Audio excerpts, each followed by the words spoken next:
우수근의 한중일 타임즈.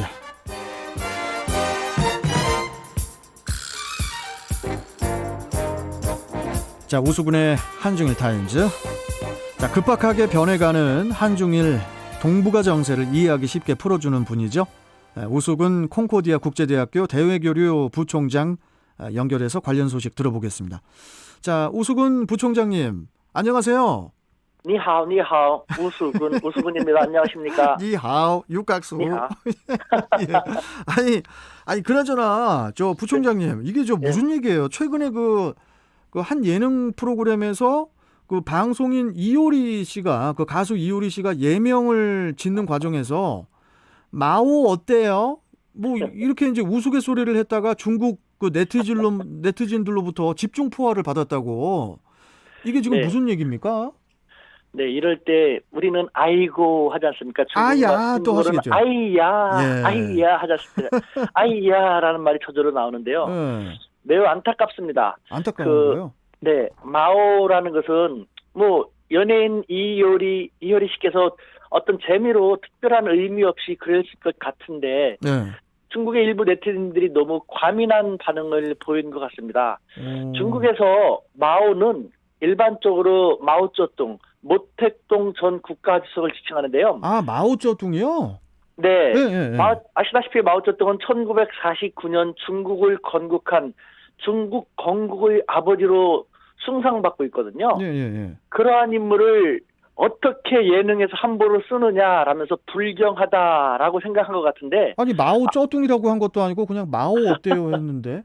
그러니까 아마 이효리 씨는 정말 기가 막혔을 겁니다. 아닌 와. 밤중에 홍두깨 격이었다라는 그런 생각이 듭니다. 예. 네. 아니, 어떻게 마오가 마오쩌둥 전 그 중국 국가주석을 연상케 하는 건지, 물론 뭐 중국인들의 뭐 애국 의식 같은 건 뭐 이해가 되긴 하는데 좀 이해가 되면서도 이해가 좀 안 돼요. 네, 여기가 우리가 이제 또 일반화시키면 안 되는데요. 이런 현상이 일어난 것은 자세히 보면은 연령층, 주로 젊은 10대나 20대 초반의 주로 젊은 네티즌들 사이에서 이런 현상이 나타난다는 데 주목할 필요가 있습니다. 실제로 제가 이 방송을 위해서 제가 아는 중국인들 뭐 40대, 50대, 60대 몇 분한테 한번 물어봤는데 이런 거 대부분 모르고요. 그래서 이거에 대해서 내가 간단히 이야기를 들려줬더니 아니 그게 외국하고 무슨 상관이야. 외국 사람들이 마오쩌둥을 얘기하는 건지도 모를 테고 또 그건 중국의 일이고 외국의 일인데 그걸 갖다 그렇다라는 것은 그것은 애국주의가 아니지. 오히려 중국을 욕먹이는 것이지. 그렇죠. 라는 반응도 적지 않았거든요. 그러니까 이것은 중국의 시진핑 주석 집권 이후 애국주의를 좀 과도하게 주입시키다시피 하고 있었는데 그것에 대한 부작용일 수도 있다라는 그런 생각이 드는 것이죠. 그러니까 자칫 잘못하면은 이것은 진정한 애국이 아니라 위험한 국수지로 치달을 수 있고 또 중국의 뭐 국격을 떨어뜨릴 수 있는 그런 것이기 때문에 좀 그런 측면에서 이것을 알게 된 중국의 일반 그 기성세대들은 좀 안타까워하고 우려하는 그런 목소리도 있습니다. 아니 혹시라도 마요네즈를 마오네즈로 했다가는 큰일 날 뻔했네. 예. 그렇잖아요. 네. 와, 이게 네. 단어 하나 그거 가지고들 이렇게 그거 하니까. 아니, 그러면은 혹시 그 중국인들의 또 심기를 건드릴 만한 뭐 또 다른 금기어 같은 게 있나요? 글쎄요. 금기어라는 것은 지금 세상은 없죠. 뭐 청나라나 뭐 명나라 때도 있었는데 황제 시대 때는 지금은 뭐 그런 거 없는데 다만 금기어라기보다는 중국 최고 지도자들을 공개적으로 비판하는 것은 상당히 민감하게 생각하기 때문에 그런 건 안 하면 되고 그다음에 사적인 자리에서는 뭐 공산당이라든가 최고 지도자에 대한 뭐 불만이라든가 비난은 표출할 수 있습니다. 다만 공개적인 자리에서 한다라는 것은 상당히 좀 위험할 수 있는 것이 지금 중국의 현실인 것이죠. 예. 아니 뭐 그래서들 그 옛날에 그 뭡니까 뭐 이렇게 고서 같은 거 보면은 우리나라의 선비가 중국에 가서도 그 뭐 이렇게 그때가 이제 어떤 나라였는지 모르게 명나라 때인지 청나라 때인지 그 사람들하고 얘기할 때도 그 한문으로 이렇게 쓰면서 자기 나라 욕했다고 하잖아요. 말로 하면 누가 들으니까. 예, 그러고 나서 그 종이를 자기가 또 그거를 그 화로에다가 태우고 막 그랬다고 하는 그런 내용도 뭐 들은 적도 있는데. 자, 그리고 그 최근에 그 시진핑 그 국가주석의 돌발 사건 대처법 책자가 또 출간됐다고 해요.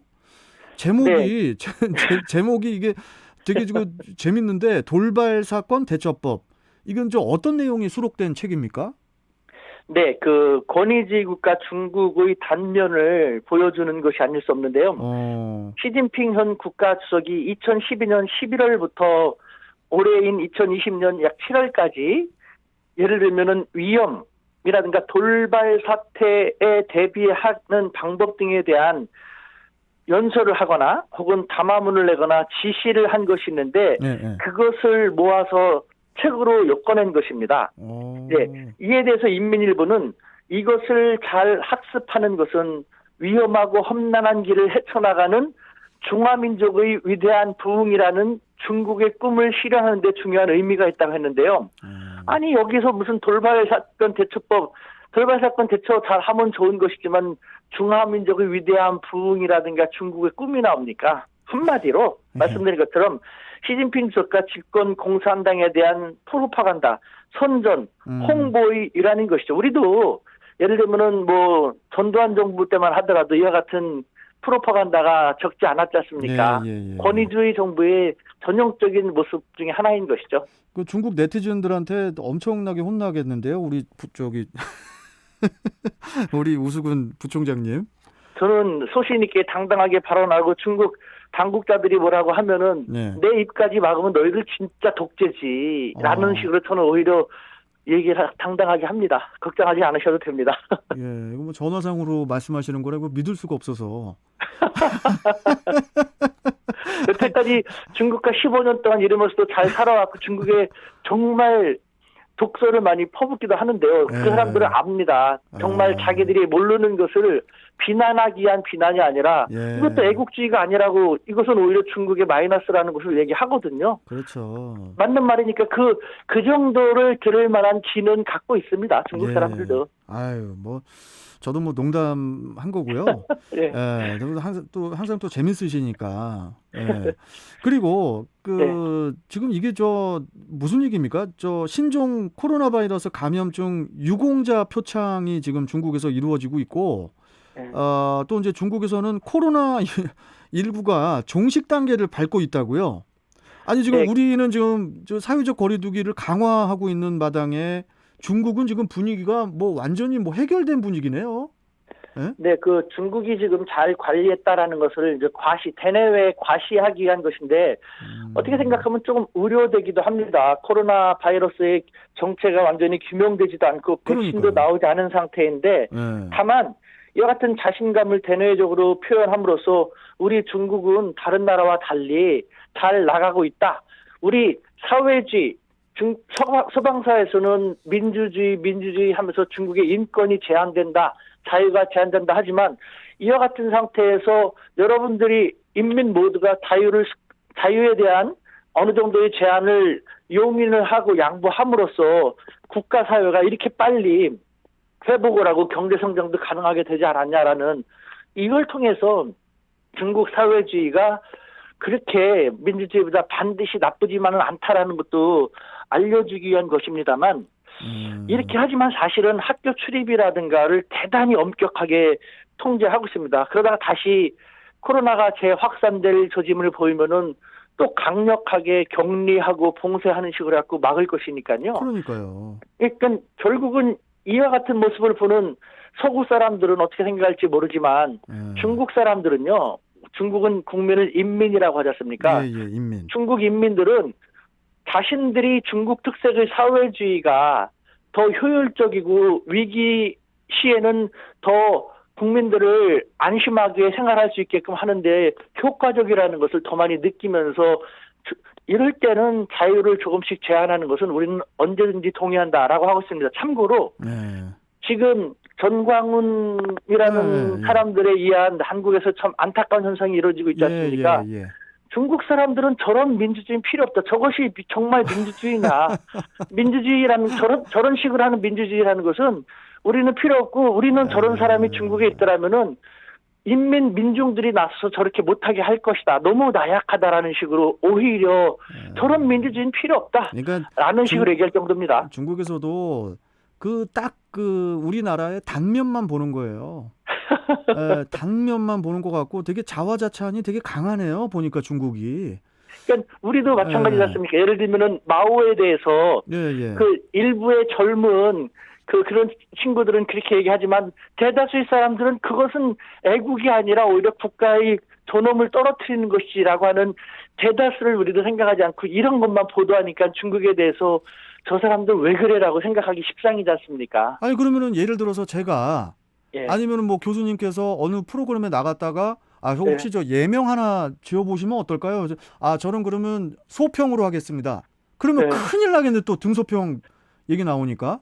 보십시오. 일반적인 사람들이라면은 예. 첫 번째 중국인이라면 그렇게 안 할 것이고 두 번째 우리는 한국인이고 또 외국에 있지 않습니까? 예. 그러니까 전혀 관계없는데 그걸 문제 잡는 사람들이 속 좁은 것이고 그렇죠. 그런 속 좁은 사람들이 있다라는 거에 대해서 같은 중국인들도 저런 중국인들 때문에 중국의 국가 망신이야라는 식으로 생각하는 사람들도 적지 않다는 것도 우리는 매스컴에 골고루 보도해 줄 필요가 있는 것이죠.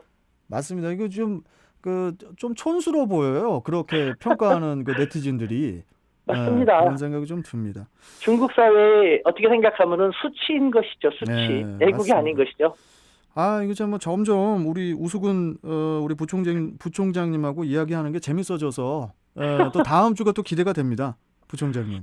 다음 주에는 뭘 갖고 올지 한번 기대해 보시기 바랍니다. 짜잔. 알겠습니다. 짜잔. 오늘 말씀 잘 들었습니다. 부총장님 고맙습니다. 네, 사요나라. 예, 감사합니다. 예. 자, 지금까지 우수근 콩코디아 국제대학교 대외교류 부총장과 함께 이야기 나눠봤습니다.